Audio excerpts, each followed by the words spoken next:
अस्सलाम वालेकुम, hello and welcome to our special transmission for HBL PSL season 11। और HBL में रावलपिंडी की मुसलसल तीसरी शिकस्त, इस्लामाबाद ने 7 विकेटों से कल कामयाबी हासिल की। और कल के मैच में जो हीरो रहे youngster Sameer Minhas, what a brilliant performance. तफसीलात आपको दिखाते हैं इस रिपोर्ट में। हम आग लगा देंगे।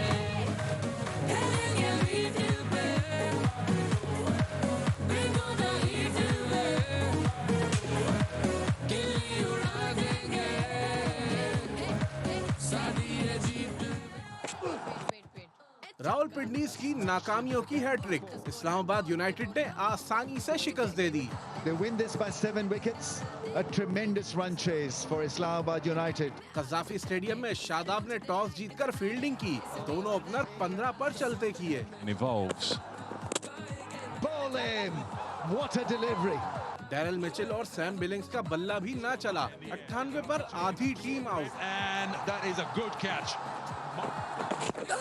You called it, but this might be wrapped right in front. Alex Wolff agrees. Kamran Ghulam की 50 और फॉरेस्टर के जारहाना 44 रन ने टोटल 156 तक पहुंचाया। So 50 for Kamran Ghulam. And again, that sounded excellent, and it is excellent, and it will be the perfect start. हदफ के ताकुब में समीर मिन्हास ने पिछले मैच की फॉर्म जारी रखी। 36 गेंदों पर 70 रन बनाकर मैच यकतरफा कर दिया। What a shot. Not the middle of the bat, I don't think, but plenty of it, and it will go all the way. Mark Chapman और हैदर अली ने भी आखिर में बैट चलाया। 26 और 24 रन बनाकर हदफ 34 गेंद पहले ही पार लगा दिया। Smashed into the gap for 4. They win this by 7 wickets. What an incredible victory for Islamabad United. और सनसनीखेज मुकाबलों का सिलसिला जारी है। आज जो मैच खेला जाएगा वो होगा मुल्तान सुल्तान और कोयटा ग्लैडिएटर्स के दरमियान। इस पर भी बात होगी। मेरे साथ मौजूद है मेरा पैनल, कामरान अकमल और शाहिद हाशमी। आज बासित भाई हमारे साथ नहीं है। शुरुआत कामरान से करते हैं। कामरान, मुझे ये बताइएगा कि पिंडीज़ बार बार एक ही बात, टीम अच्छी खेल बुरा रही है। रिजवान से ना वैसी कप्तानी हो रही है, ना वो वैसी बैटिंग कर पा रहे हैं शुरू में आकर जिसके लिए वो मशहूर है। और कप्तानी भी अगर आप देखें, जो पिछली उनकी टीम थी, कितना सक्सेसफुल रहा उनका वो पीरियड उस टीम के साथ। अब क्या प्रॉब्लम आ रही है पिंडीज़ में इस वक्त? मुझे लग रहा है कि जो टीम बनी हुई है ना, जो पहला मैच हारे हैं ना पेशावर ज़ल्मी से, जो 214 15 रन चेज करवाए हैं, वो मुझे लग रहा है अभी जहन से निकल नहीं पा रहा पिंडीज़ की टीम में। और जैसी टीम हम कह रहे हैं, बड़ी बैलेंस, बड़ी बॉलिंग में देख लें, बैटिंग में देख लें, सैम बिलिंग, डैरन मिचेल जैसे प्लेयर है, फिर कल जिसने 44 रन बनाया फॉरेस्टर, वो उसने देखें कितनी अच्छी बैटिंग की है। फिर यासर ने, लेकिन वो जीत, मुझे लग रहा है वो उस मैच ने इतना बैकफुट पे ले गए, वो जीत नहीं पा रहे, अपना कॉम्बिनेशन सही नहीं कर पा रहे। फिर रिजवान परफॉर्मर, बहुत बड़ा परफॉर्मर है पीएसएल का, इंटरनेशनल भी, फिर उसके रन्स नहीं आ रहे। फिर कैप्टनसी, फिर बॉलिंग में आमिर ऑफ कलर नज़र आ रहा है, उसने हमेशा बड़ा अच्छा डिलीवर किया पीएसएल में। उसकी तरफ से नए बॉल के साथ आउट नहीं आ रहे। जिस दिन वो आउट करना शुरू कर दिया, नसीम शाह अनफॉर्चुनेटली अनफिट हो गया, उसके 2 मैच अच्छे नहीं गए। तो ये सारी चीज़ें उनकी टीम के साथ चल रही हैं, लेकिन जैसी टीम है वैसी परफॉर्मेंस नहीं आ रही। आमिर का रिदम में आना, आउट करना बड़ा ज़रूरी है। फिर रिजवान को थोड़ा सेक्रीफाइस करना पड़ेगा।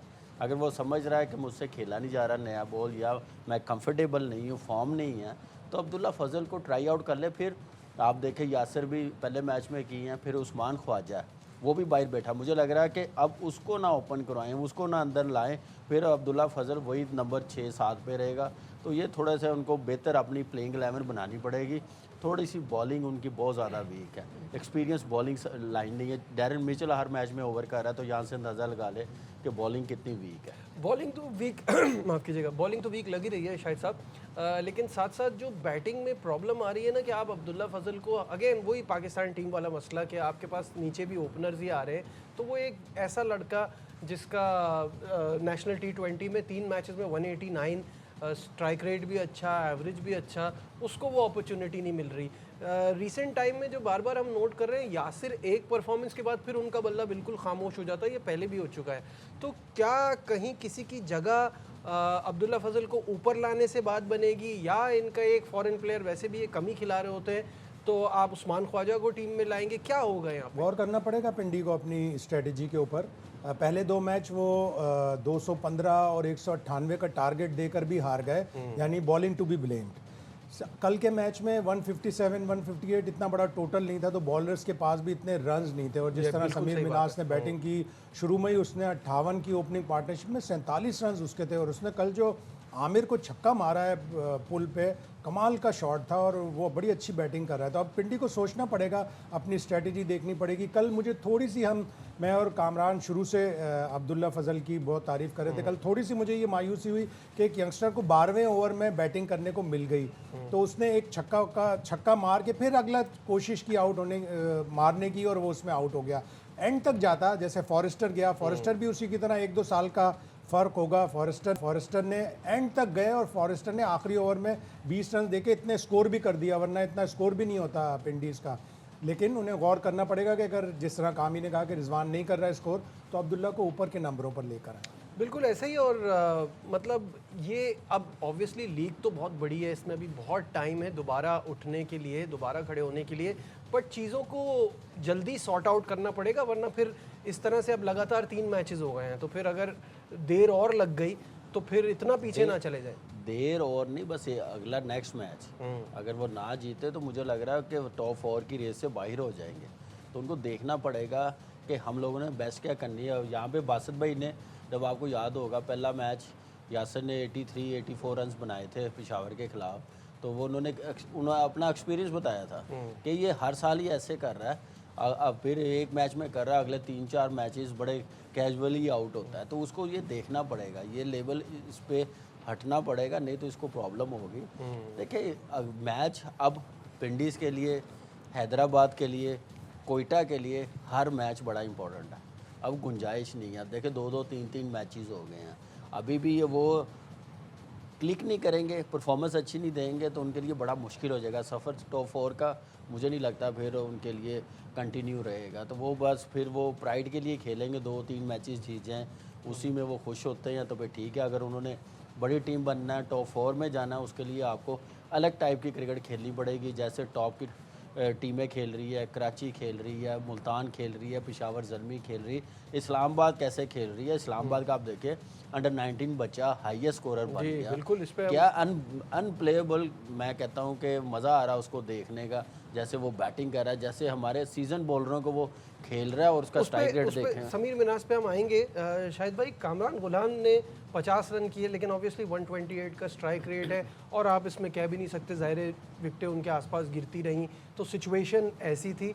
साथ में डैन फॉरेस्टर ने जिस तरह से ऐड किया, आखिर में जाके 231 के स्ट्राइक रेट से 44 किए, तो और कोई चल नहीं पाया। तो इनको अभी फिक्स इस चीज़ को करना बहुत ज़रूरी हो गया। बिल्कुल करना पड़ेगा। ग्लीसन ने शुरू से ही दोनों ओपनर को जल्दी निकाल दिया, गेंद स्विंग हो रही थी उनकी, और उन्होंने दोनों को स्विंग पे बड़ी ज़बरदस्त विकेटें ली। रिजवान को जिस तरह उन्होंने बोल्ड किया, वो तो ऑलमोस्ट अनप्लेबल डिलीवरी थी। लेकिन कल उनके जो 2 मेन स्कोरर थे, मिचेल और बिलिंग्स, वो दोनों भी नहीं चले। एक ने 19, एक ने 7 रन बनाए, वो भी उनको हर्ट कर गई। उसीलिए फिर कामरान गुलाम को थोड़ा सा स्टे करना पड़ा। स्लो तो था 128 ज़ाहिर स्ट्राइक रेट, लेकिन वो वक्त की उस वक्त ज़रूरत थी कि उसको बिल्ड करना था इनिंग्स, और फिर फॉरेस्टर ने एंड में जाके थोड़ी सी कर दी। लेकिन इतना टोटल नहीं था, इस पिच पर इतना टोटल नहीं था। कम से कम 180-190 होते तो थोड़ी सी फाइट होती। अब देखिए अब्दुल्ला फजल को आप कैसे ऊपर लेके आएंगे, या रिजवान या यासिर को नीचे आना पड़ेगा, या यासिर को ड्रॉप करना पड़ेगा, क्योंकि कामरान गुलाम ने तो अपनी जगह पक्की कर ली है।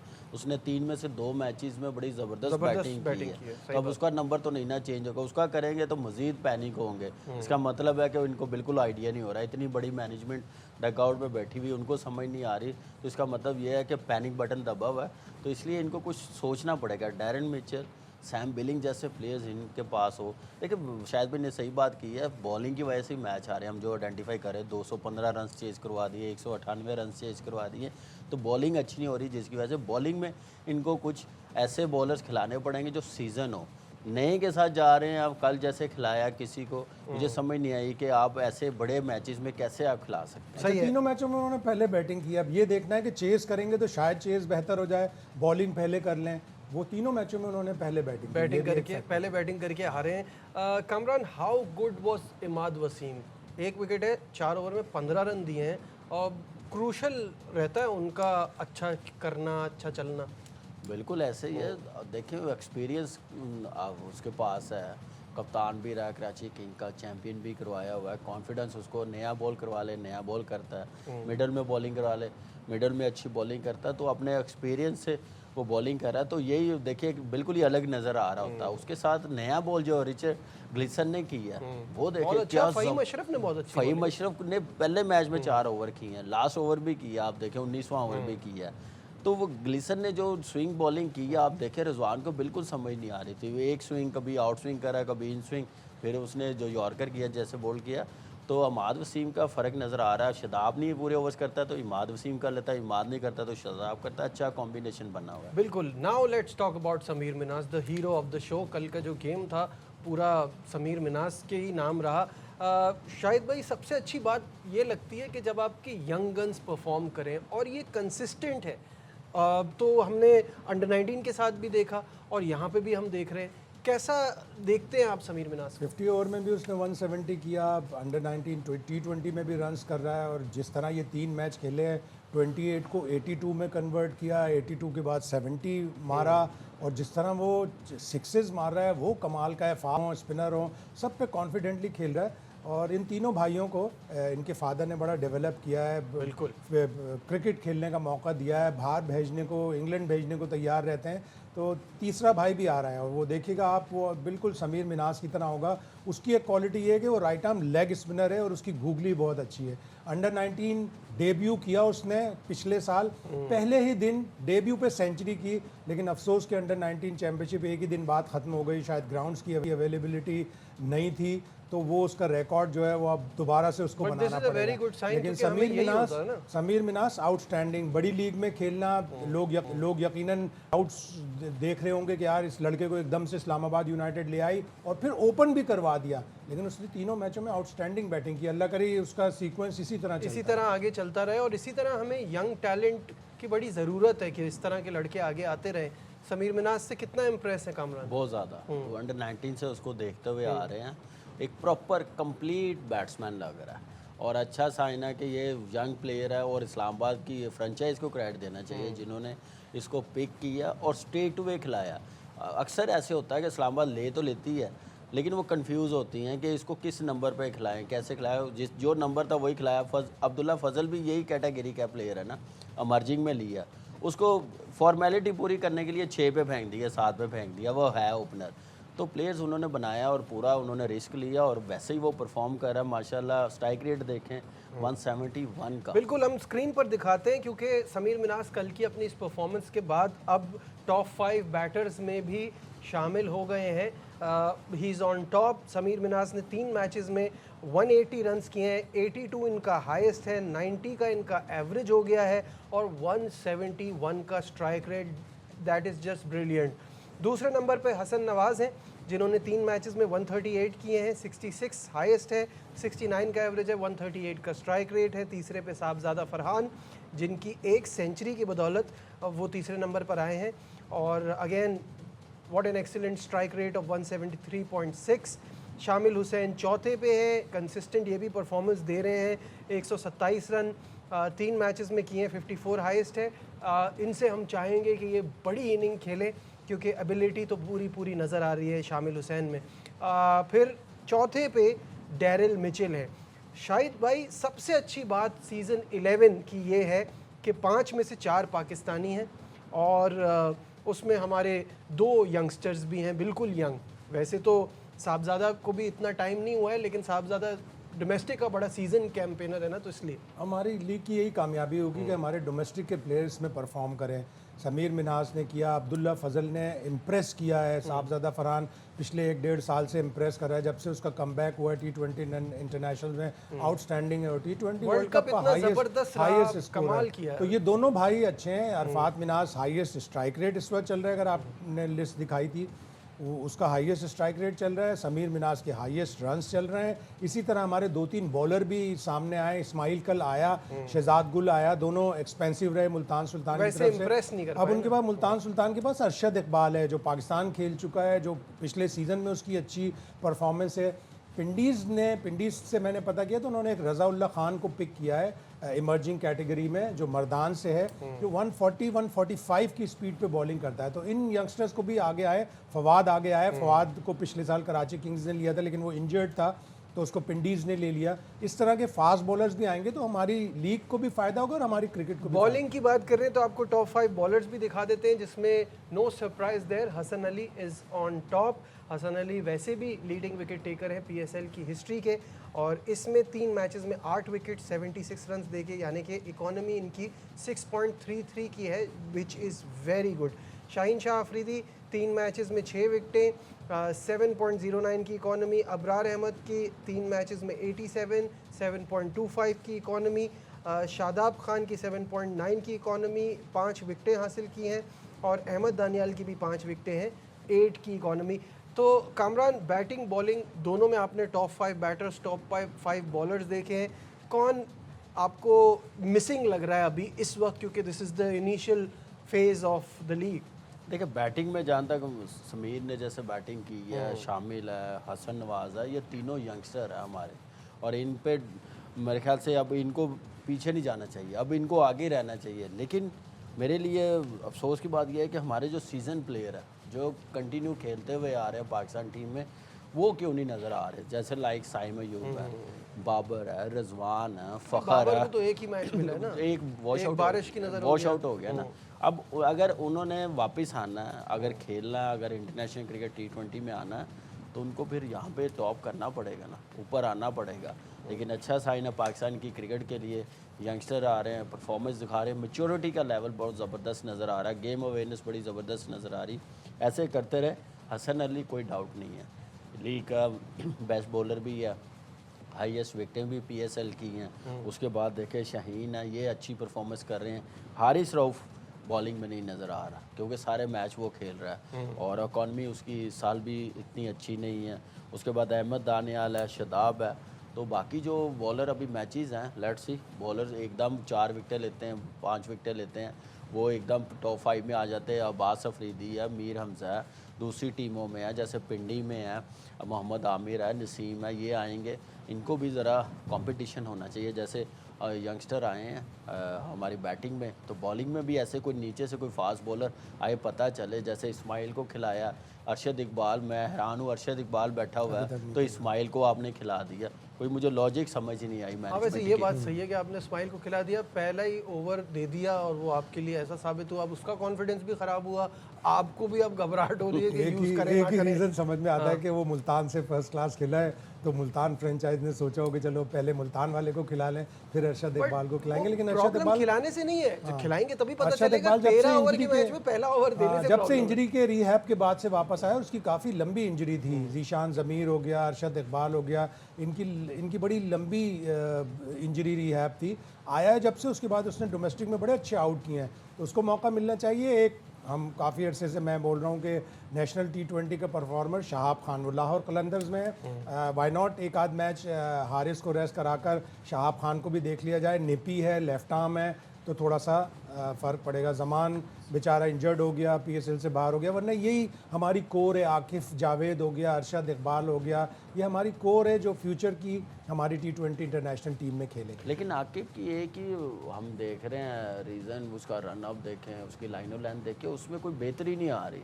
जब से वो आ रहा है ऐसे ही है, तो वो उसको थोड़ा अपनी बॉलिंग में लाइन ऑफ लेंथ बेहतर करनी पड़ेगी। नो बॉल बहुत ज़्यादा कर रहा है, उस पर कंट्रोल नहीं हो रहा।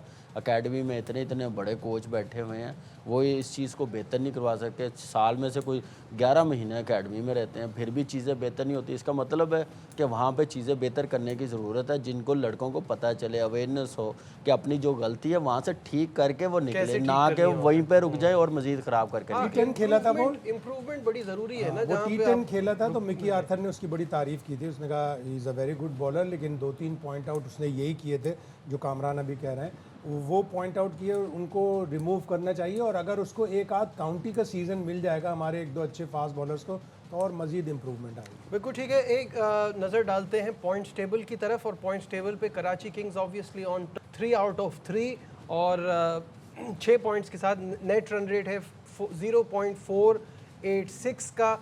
Karachi looking very strong.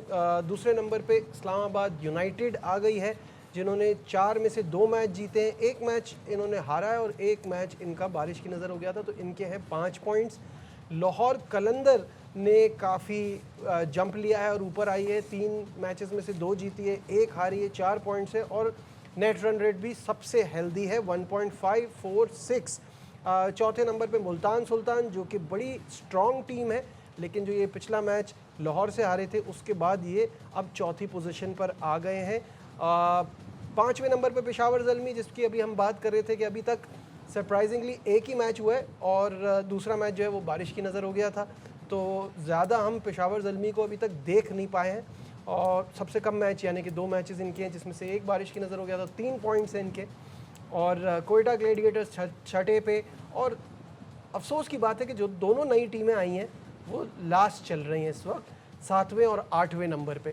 तो कामरान मैं ये जानना चाहूँगा कि अभी तो बार बार हम कह रहे हैं शुरू का फेज़ है, लीग अभी बहुत बाकी है, लेकिन दोनों टीमों को जो है वो आखिर में देख के आपको हैरत हो रही है? बहुत ज़्यादा, इतनी महंगी टीमें और जैसे आए हैं PSL में लग रहा था कि अच्छी परफॉर्मेंस दिखाएंगे, लेकिन आप देखें कि थोड़ा सा हमें लीवरेज देना पड़ेगा इनको। नई टीम है, नई मैनेजमेंट है, कुछ नए लड़के आए हैं इस PSL में, तो टाइम तो लगेगा। हाँ, आपको 10-15 दिन मिलते कैंप लगाने का, थोड़ा अपने आप को एडजस्ट करते, उसके बाद आती PSL तो डेफिनेटली कुछ डिफरेंट परफॉर्मेंस होनी थी। 2 दिन पहले आए हैं तो इतना मुश्किल है इनके लिए, लेकिन यह है कि अभी 7 मैचेस पड़े हुए हैं। अच्छा कॉम्बिनेशन, हैदराबाद में मैक्सवेल आ जाएगा, शायद अच्छी परफॉर्मेंस आ जाए। पिंडीज़ की टीम में सारी चीज़ें हैं, सिर्फ प्लानिंग अच्छी नहीं नज़र आ रही, चाहे वो प्लेइंग साइड हो, कंडीशन के मुताबिक बैटिंग की समझ नहीं आ रही। डैरन मिचेल के अलावा मुझे लग रहा है, या अब्दुल्ला फजल के अलावा कोई हंगर नज़र नहीं आ रही बाकी बैट्समैनों में कि मैं करूँ। वो फील्डिंग में भी जान मार रहा होता, बॉलिंग भी कर रहा होता, बैटिंग में भी आते साथ वो बड़े अच्छी अप्रोच के साथ खेल रहा होता। तो ज़रा पिंडीज़ की टीम को सोचना पड़ेगा। जहाँ तक मुझे लग रहा है कि 5वें नंबर जो टॉप 5 हैं, इन्हीं में रेस है टॉप 4 में आने की। बाकी टीमों की मुझे थोड़ी मुश्किल लग रही, जैसे फॉर्म लग रही है, जैसे खेल रहे हैं, और कुछ की ऑब्वियसली जैसे हैदराबाद का कॉम्बिनेशन नहीं समझ में आता जिस तरह से। कोयटा भी स्ट्रगल कर रही है, जैसे उनके पास बॉलिंग है, आप देखें बैटिंग जैसे हैं, अगर वो बॉलिंग में नहीं करेंगे दोनों स्पिनर्स तो इनके लिए बड़ा मुश्किल होगा। शायद भाई, your thoughts on the points table right now? एक चीज़ अच्छी लग रही है कि बहुत ज़्यादा टीमें माइनस के स्ट्राइक रेट उस पर नहीं है, नेट रन रेट पे। इसका मतलब है कि बहुत काफ़ी क्लोज मैच हुए। एक पहला मैच 69 रन से हैदराबाद हारी थी, एक मैच 40 रन का मार्जिन है, तो बड़े मार्जिन नहीं है। क्लोज मैच होंगे तो नेट रन रेट भी माइनस में ज़्यादा टीमों को नहीं जाएगा। और अगला राउंड ज़ाहिर है अब कराची में ये टीमें खेलेंगी, हैदराबाद भी, पिंडीज़ भी, तो अल्लाह करे इनकी थोड़ी सी किस्मत बदले। और हैदराबाद तो कराची और हैदराबाद करीब करीब है, हो सकता है अपने शहर से करीब आएँ तो शायद ऑलमोस्ट होम वाली फील आए। आ जाए। ठीक है, यहाँ लेते हैं एक ब्रेक, को आगे बढ़ाएंगे, हमारे साथ रहिए। Welcome back once again to our special transmission. आज मुकाबला है मुल्तान सुल्तान और कोयटा ग्लेडिएटर्स के दरमियान। दोनों टीमों को अपने पिछले मैच में शिकस्त का सामना करना पड़ा था। आज दोनों स्टेप अप करेंगी। कैसा गेम होगा, तफसीलात देखते हैं इस रिपोर्ट में।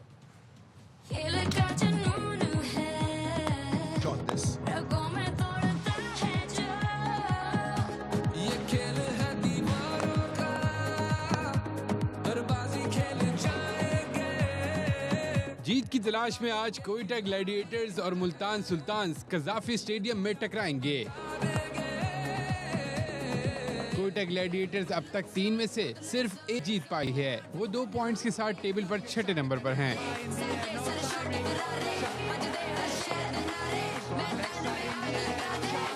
मुल्तान सुल्तान्स को भी पिछले मैच में लाहौर से शिकस्त हुई। सुल्तान्स 3 में से 2 मैच जीत पाए।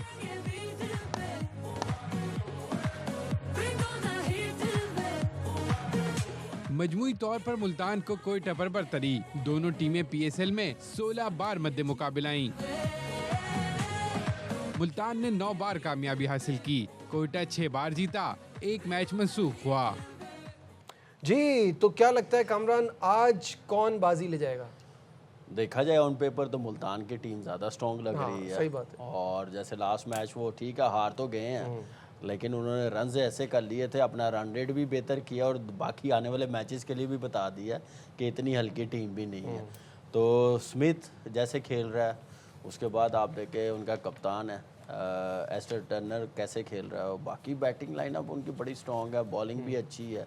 तो मुझे लग रहा है कि मुल्तान ज़्यादा स्ट्रॉन्ग टीम लग रही है, लेकिन कोयटा को भी जीतना पड़ेगा अगर रेस में रहना है, जीतना ज़रूरी है। हसन नवाज पे ज़्यादा डिपेंड कर रहे हैं, शामिल ऊपर से अच्छा स्टार्ट देता है, साउथ भी अच्छा खेल रहा है, साउथ भी खेल रहा है, लेकिन बड़े रन्स नहीं ना, 40-45 वही 70-80 की तरफ कन्वर्ट करेगा तो टीम के लिए भी अच्छा होगा और बड़ा टोटल भी होगा। फिर बॉलिंग में जैसे है, और उस्मान तारिक और इब्रार ये आउट नहीं कर रहे मिडिल के ओवरों में, जो जब वो चलेंगे तभी फायदा होगा। ऐसे ही हम सारी टीमों के ऐसे ही हैं, जब चलेंगे तो फायदा होगा टीमों को। कब चलेंगे?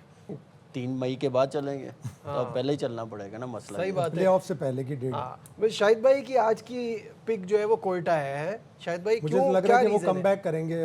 2 मैच हारे हुए हैं, 1 मैच जीते हैं, 2 हारे ना उन्होंने, तो उनको कम बैक करना है। और उनके जो 2 की स्पिनर्स हैं उस्मान तारिक, अबरार, अभी तक वो इम्पैक्ट नहीं डाल सके जो उनको डालना चाहिए था, या जिससे कोयटा ग्लेडिएटर को जो एक्सपेक्टेशंस थी उनकी अभी तक उसमें पूरे नहीं उतरे हैं। मुझे लग रहा है कि वो कम बैक करेंगे, रिजॉल्व होगा आने का। उनके पास एक यूएई का अच्छा फास्ट बॉलर है, left arm fast bowler Waseem Akram junior, वो IL T20 में खेल रहा था, उसने एक मैच में 3 आउट भी किए थे, उसकी भी काफ़ी तारीफ हुई थी, अच्छी पेस के साथ बॉलिंग करता है। तो उनको थोड़ा सा चेंज करना पड़ेगा अपने बॉलिंग रिजर्व में, थोड़ी सी बैटिंग अच्छी करनी पड़ेगी।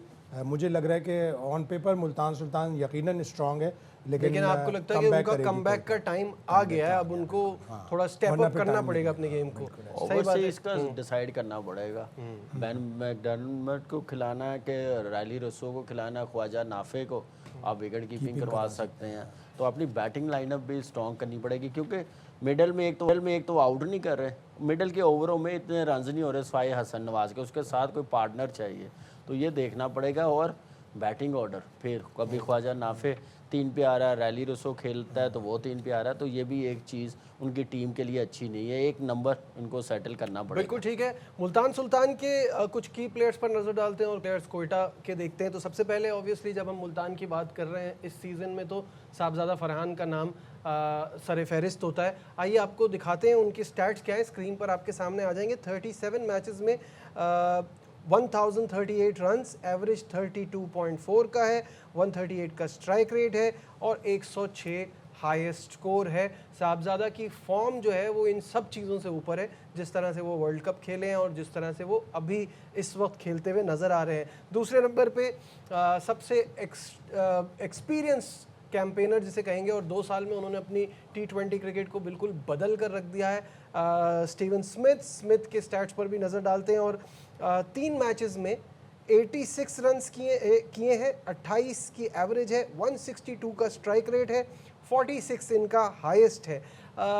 स्टीव स्मिथ पर बात करते हुए आप इनके इंटरनेशनल और यहाँ के स्ट्राइक रेट देखें, ज़मीन आसमान का फ़र्क है। 125-128 से आगे नहीं बढ़ते इंटरनेशनल में, लेकिन अभी जिस तरह से खेल रहे हैं और बिग बैश में जैसे खेले हैं, री इन्वेंट किया इस फॉर्मेट में अपने आप को। बिल्कुल ऐसे ही है। अब कभी मौका मिलेगा इंटरनेशनल में तो इस अप्रोच के साथ ही खेलेंगे, कोशिश करेंगे अपना स्ट्राइक रेट 150 से ऊपर ले जाना है। हाँ। तो इतनी एबिलिटी है यार, क्लास का प्लेयर है। आप देखें बिग बैश देख लें, कहीं पे भी देख लें, PSL में आके जैसे उसने 50 किया, देखने वाला इंटेंट नज़र आया, डिफरेंट अपनी गेम को उसने अडेप्ट किया इस चीज़ को कि मॉडर्न डे की क्रिकेट किस तरफ जा रही है। तो यही एक अच्छे प्लेयर की निशानी है, इसमें कोई डाउट नहीं है, एबिलिटी में कोई डाउट नहीं है।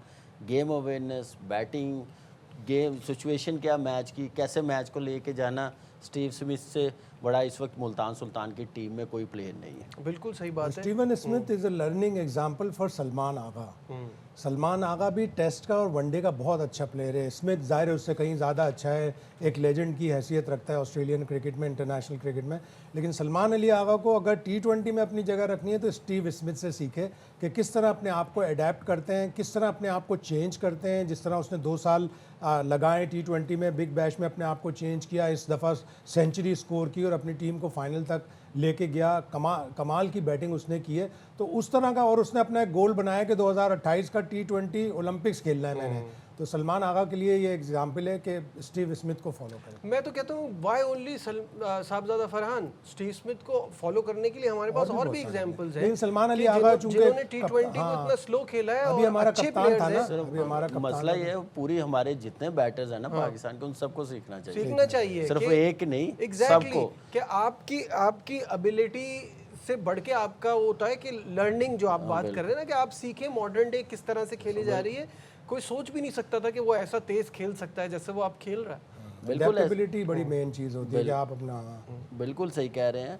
और उस साहिबजादा फरहान की जैसे आपने पहले स्टैट्स दिखाए हैं यार, वो भी आप देखें ना डे बाय डे बेहतर ही होता जा रहा है। 1000 प्लस रन पीएसएल में कर लिए हैं। ठीक है, स्ट्राइक रेट बेहतर नहीं है, एवरेज भी अच्छी है, रन्स भी ज़्यादा किए हुए हैं और ऐसे खेलता जाएगा, इसका स्ट्राइक रेट भी 150 प्लस हो जाएगा, 160 के करीब हो जाएगा, एवरेज भी 32 से 35 पे 38 पे आ जाएगी।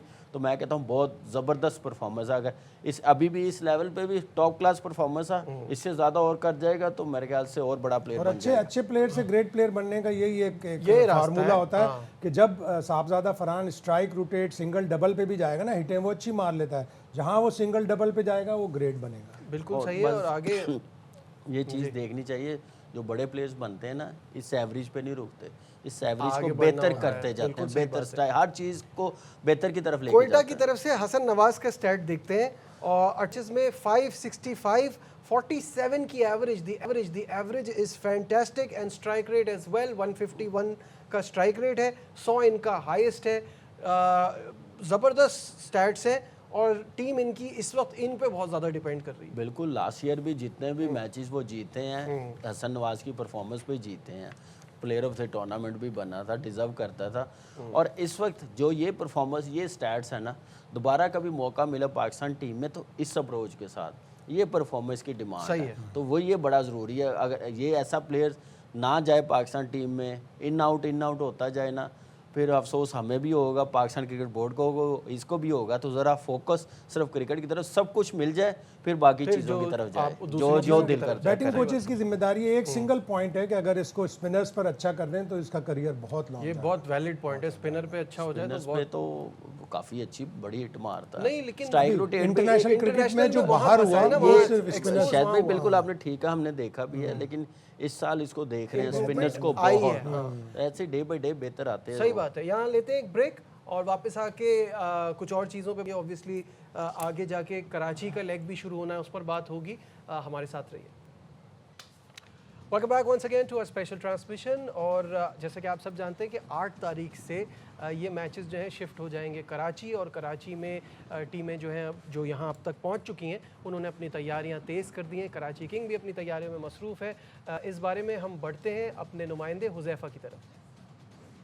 PSL 11 का एक्शन शुरू हुआ था लाहौर से और अब वो एक्शन आने वाला है कराची में, और कराची में तैयारियां शुरू हो गई हैं। 8 में से 4 टीमें कराची पहुंच गई हैं। हैदराबाद, लाहौर, कराची और पेशावर, चारों टीमें मुख्तलिफ सेशंस के अंदर प्रैक्टिस कर रही हैं ताकि जब मैचेस यहाँ पे शुरू हों तो यहाँ की कंडीशन से जो है वो यूज्ड टू हो जाए। इस वक्त मैं आपको दिखाता हूँ कि जो कराची की टीम है वो यहाँ पे ट्रेनिंग करती हुई नजर आ रही है। ऑल्दो उनका स्टार्ट बहुत ही एक्सेप्शनल रहा है, 3 मैचेस खेले, तीनों कराची ने जीते हैं और अभी भी वो प्रैक्टिस करते हुए नजर आ रहे हैं। एहसानुल्लाह नेट पे बॉलिंग कर रहे हैं, अब्बास आफरीदी कर रहे हैं, लेफ्ट साइड पे जो नेट है उसमें खुशदिल शाह बैटिंग कर रहे हैं और यहाँ की जो कंडीशंस है उसके हिसाब से अपना कॉम्बिनेशन सेटअप कर रहे हैं। अभी तक की जैसे मैंने आपसे बात की कि 3 मैचेस खेले, तीनों में कराची ने कामयाबी हासिल की और इस वक्त नज़र आ रहा है कि एक अच्छा कॉम्बिनेशन कराची के साइड हुआ है। साथ साथ लाहौर भी ट्रेनिंग कर रही है। बुध को कराची ने यहाँ पे कराची में अपने होम ग्राउंड में अपना पहला मैच खेलना है जो पेशावर ज़ल्मी से होगा, तो उसके लिए तमाम तैयारियाँ हैं और एक्साइटेड भी है कराची किंग्स की टीम कि अपने होम ग्राउंड पे मज़ीद मैचेस खेले और जीत के ये जो मोमेंटम है इसको आगे बढ़ाए। जी